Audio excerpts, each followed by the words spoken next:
নমস্কাৰ তোমালোক সকলোকে মোৰ ইউটিউব চেনেল গবজব আছামলৈ স্বাগতম জনাইছোঁ। আজিৰ ভিডিঅ'ত আমি ক্লাছ 7ৰ চেপ্টাৰ নম্বৰ 1 উদ্ভিদৰ পৰিপুষ্টিৰ অনুশীলনী সকলোবোৰ কুৱেশ্যনৰ এনচাৰ কৰিম। আহা ভিডিঅ'টো আমি আৰম্ভ কৰোঁ। প্ৰথম কুৱেশ্যনটো তোমালোকক দিয়া আছে, জীৱ কিয় খাদ্যৰ প্ৰয়োজন হয়? উত্তৰটো তোমালোকে এনেদৰে লিখিবা, জীৱ এটাই তাৰ দেহৰ গঠন আৰু বৃদ্ধি ঘটাবলৈ আৰু জীৱন প্ৰক্ৰিয়া চলাবলৈ শক্তিৰ প্ৰয়োজন হয়। খাদ্যই এই প্ৰয়োজনীয় শক্তি যোগান ধৰে, গতিকে জীৱক খাদ্যৰ প্ৰয়োজন হয়। 2 নম্বৰ কুৱেশ্যনটো তোমালোকক দিয়া আছে, পৰজীৱী আৰু মৃতজীৱী উদ্ভিদৰ মাজত প্ৰভেদ লিখা, মানে পাৰ্থক্য লিখিবলৈ দিছে পৰজীৱী আৰু মৃতজীৱী উদ্ভিদৰ মাজত। এনেদৰে লিখিবা, পৰজীৱী উদ্ভিদবোৰে আন উদ্ভিদৰ পৰা খাদ্য শোষণ কৰি তাৰ পুষ্টি সাধন কৰে, কিন্তু মৃতজীৱী উদ্ভিদবোৰে মৰা পচা আদি বস্তুৰ পৰাহে খাদ্য শোষণ কৰে। পৰজীৱী উদ্ভিদে তাৰ আশ্ৰয়দাতা উদ্ভিদৰ অনিষ্ট সাধন কৰে, কিন্তু মৃতজীৱী উদ্ভিদৰ ক্ষেত্ৰত এনে নহয়। আৰু এতিয়া 3 নম্বৰ কুৱেশ্যনটোলৈ গৈছোঁ। 3 নম্বৰ কুৱেশ্যনটো তোমালোকক দিয়া আছে, পাতত শ্বেতসাৰৰ উপস্থিতি কিদৰে প্ৰমাণ কৰিব পাৰি? তাৰ উত্তৰটো হৈছে, টাবত ৰোৱা সেউজীয়া পাতৰ একেধৰণৰ দুডাল উদ্ভিদৰ এডালক ৰ'দত আৰু আনডালক অন্ধকাৰ কোঠাত ৰখা হ'ল। তোমালোকক এইটো বুজাবলৈ বিচাৰিছে যে দুডাল উদ্ভিদ লোৱা হ'ল আৰু এডালক ৰ'দত থোৱা হ'ল আৰু আনডালক অন্ধকাৰ কোঠা এটাত প্ৰায় 72 ঘণ্টাৰ বাবে ৰাখি থোৱা হ'ল। 72 ঘণ্টাৰ পিছত দুয়োডাল উদ্ভিদৰ দুটা পাত উতলা পানীত ধুই তাৰ ওপৰত দুটোপালমান আয়ডিনৰ ডবৰ পেলাই দিয়া হ'ল। আমি এডাল উদ্ভিদ অন্ধকাৰ কোঠাত থৈছিলোঁ আৰু আনডাল আমি ৰ'দৰ পোহৰত থৈছিলোঁ। তাৰ পৰা এটা এটা পাত আনি আমি উতলা পানীত ধুই তাৰ ওপৰত পাত দুটাৰ ওপৰত আয়ডিনৰ ডব কেইটোপালমান আমি পেলাই দিলোঁ। আয়ডিনৰ ডবই শ্বেতসাৰৰ লগত বিক্ৰিয়া কৰি পাতৰ ৰং ক'লা নীলা ডাঠ নীলা কৰে। আমি দুইডাল পাতৰ ওপৰত যদি আয়ডিনৰ ডব পেলাই দিওঁ, তেতিয়া যিখিলা পাতত মানে আমি পৰিৱৰ্তন দেখিম, ৰং ক'লা বা নীলা বা ডাঠ নীলাৰ হৈ যায় পাতখিলা, তেতিয়া আমি গম পাম যে তাত শ্বেতসাৰৰ উপস্থিতি আছে। গতিকে দেখা যাব যে যিটো পাত সূৰ্যৰ পোহৰত আছিল তাৰ ৰং ডাঠ নীলা হয় আৰু আনটোৰ বৰণ সলনি নহয়। গতিকে আন্ধাৰত থকা যিখিলা পাত আছিল সেই পাতখিলাৰ ৰং কোনো সলনি নহ'ল আৰু সূৰ্যৰ পোহৰত থকা পাতখিলাহে ৰং সলনি হ'ল। ইয়াৰ পৰা দেখা গ'ল যে সেউজীয়া পাতত শ্বেতসাৰ থাকে। এই শ্বেতসাৰ পাতে সূৰ্যৰ পোহৰতহে উৎপাদন কৰে আৰু পাতে সদায় সূৰ্যৰ পোহৰতহে শ্বেতসাৰ উৎপাদন কৰিব পাৰে। এনেদৰে তোমালোকে উত্তৰটো লিখিব পাৰিবা। এতিয়া 4 নম্বৰ কুৱেশ্যনটোলৈ গৈছোঁ। 4 নম্বৰ কুৱেশ্যনটোত আছে যে সেউজীয়া উদ্ভিদে খাদ্য সংশ্লেষণ কৰা প্ৰক্ৰিয়া চমু বৰ্ণনা দিয়া অথবা সালোক সংশ্লেষণ প্ৰক্ৰিয়া চমু বৰ্ণনা দিয়া। ইয়াৰ দুটা ভাগত ভাগ কৰি দিছে কুৱেশ্যনটো, কিন্তু এনচাৰ তোমালোকৰ ছেম হ'ব। এতিয়া উত্তৰটো এনেদৰে লিখিবা, উদ্ভিদৰ পাত হ'ল খাদ্য প্ৰস্তুত কৰা কাৰখানা। ইয়াৰ বাবে প্ৰয়োজনীয় দ্ৰব্যসমূহ হ'ল পানী, কাৰ্বন ডাই অক্সাইড, পাতত থকা ক্ল'ৰ'ফিল আৰু সূৰ্য পোহৰ। উদ্ভিদে শিপাৰ সহায়ত মাটিৰ পৰা খনিজ লৱণ সহ পানী শোষণ কৰি পাতত যোগান ধৰে। পাতত থকা ক্ষুদ্ৰ ক্ষুদ্ৰ ছিদ্ৰৰ সহায়ত ই বায়ুৰ পৰা কাৰ্বন ডাই অক্সাইড আহৰণ কৰে। পাতত থকা হৰিতকণা বা ক্ল'ৰ'ফিলে সূৰ্যৰ ৰশ্মি শোষণ কৰি লয়। এই তিনিওবিধৰ মাজৰ ৰাসায়নিক বিক্ৰিয়াৰ ঘটি পাতত কাৰ্বহাইড্ৰেট অণুৰ উৎপাদন হয়। অৱশ্যে বিক্ৰিয়াৰ এক জটিল প্ৰক্ৰিয়াৰ মাজেৰেহে সংঘটিত হয়। উৎপাদিত কাৰ্বহাইড্ৰেটৰ বহু সংখ্যক অণুক লগাই জটিল শ্বেতসাৰ অণু প্ৰস্তুত কৰে।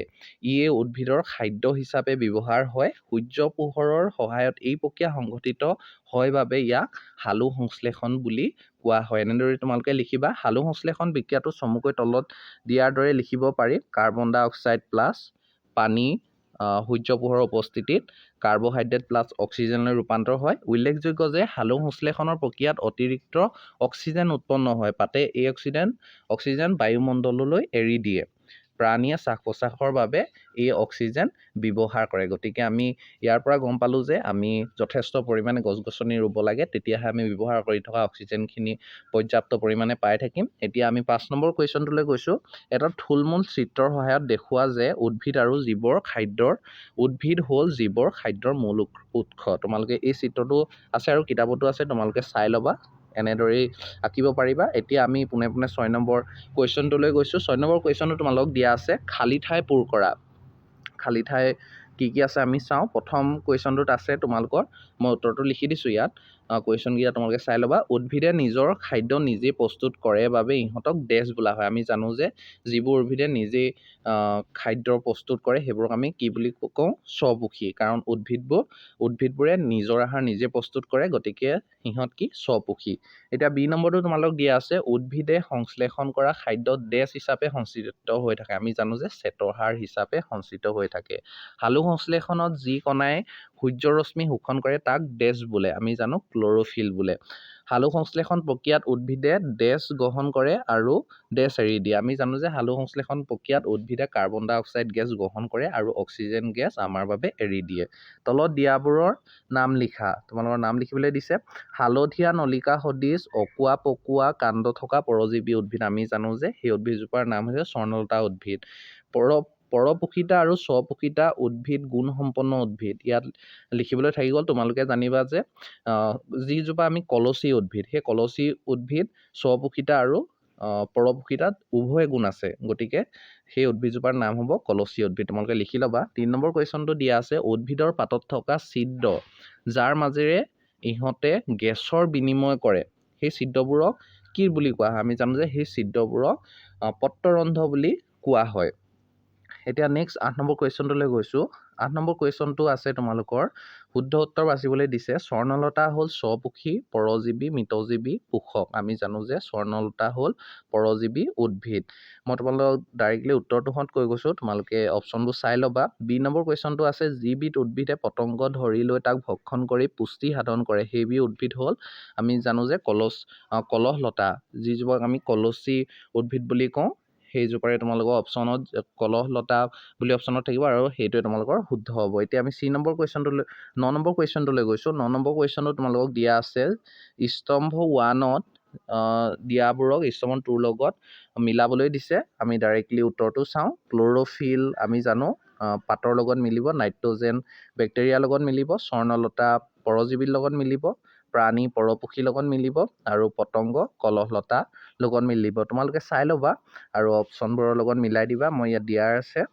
আৰু এতিয়া 10 নম্বৰ কুৱেশ্যনটোলৈ গৈছোঁ। সঁচা মিছা বাছি উলিয়াবলৈ দিছে। সঁচা মিছা প্ৰথমটো আছে, সালোক সংশ্লেষণত কাৰ্বন ডাই অক্সাইড নিৰ্গত হয়। তো কাৰ্বন ডাই অক্সাইড নিৰ্গত নহয়, কাৰ্বন ডাই অক্সাইড তাত শোষিতহে হয়, সেইকাৰণে এইটো মিছা হ'ব। আৰু 2 নম্বৰটো আছে, যিবিলাক উদ্ভিদে নিজৰ আহাৰ নিজে প্ৰস্তুত কৰে সেইবিলাক উদ্ভিদক মৃতজীৱী বোলা হয়, এইটো মিছা। আৰু সালোক সংশ্লেষণত উৎপন্ন হোৱা দ্ৰব্য প্ৰটিন নহয় বুলি দিছে, হয় সেইটো সঁচা হয়। আৰু 4 নম্বৰটো দিয়া আছে, সালোক সংশ্লেষণত সৌৰশক্তি ৰাসায়নিক শক্তিলৈ ৰূপান্তৰিত হয়, এইটো সঁচা হয়।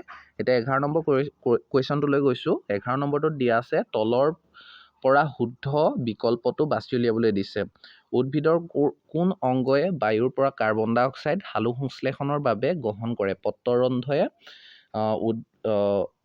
বায়ুৰ পৰা কাৰ্বন ডাই অক্সাইড সালোক সংশ্লেষণৰ বাবে গ্ৰহণ কৰে উদ্ভিদৰ বাবে, সেইটো উত্তৰটো হ'ব পত্ৰৰন্ধ্ৰ। বি নম্বৰটো আছে, উদ্ভিদে বায়ুমণ্ডলৰ পৰা কাৰ্বন ডাই অক্সাইড আহৰণ কৰাৰ ক্ষেত্ৰত মূলতঃ তলৰ কোন অংগৰ ব্যৱহাৰ হয়? আমি জানো যে পাত ব্যৱহাৰ হয়। এতিয়া ইমানেই কুৱেশ্যন তোমালোকৰ আছিল ফাৰ্ষ্ট চেপ্টাৰটো। আৰু যদি চেপ্টাৰটো ভালদৰে বুজাই দিব লাগে তোমালোকে মোক কমেণ্ট কৰি জনাবা। তোমালোকৰ সুবিধাৰ্থে মই উত্তৰবোৰ তোমালোকক জনাই দিলোঁ। আৰু যদি পাঠটো তোমালোকে বুজি নোপোৱা, বুজাই দিব লাগে, মই এটা ধুনীয়া ভিডিঅ' বনাই তোমালোকক পাঠটো বুজাই দিম, গতিকে কমেণ্ট কৰি তোমালোকে জনাবা। যদি ভাল লাগিল চেনেলটো ছাবস্ক্ৰাইব কৰি বেল আইকনটো প্ৰেছ কৰি দিয়া। তোমালোকৰ সকলোবোৰ কুৱেশ্যনৰ এনচাৰ মই দি থাকিম। আজিলৈ ইমানেই।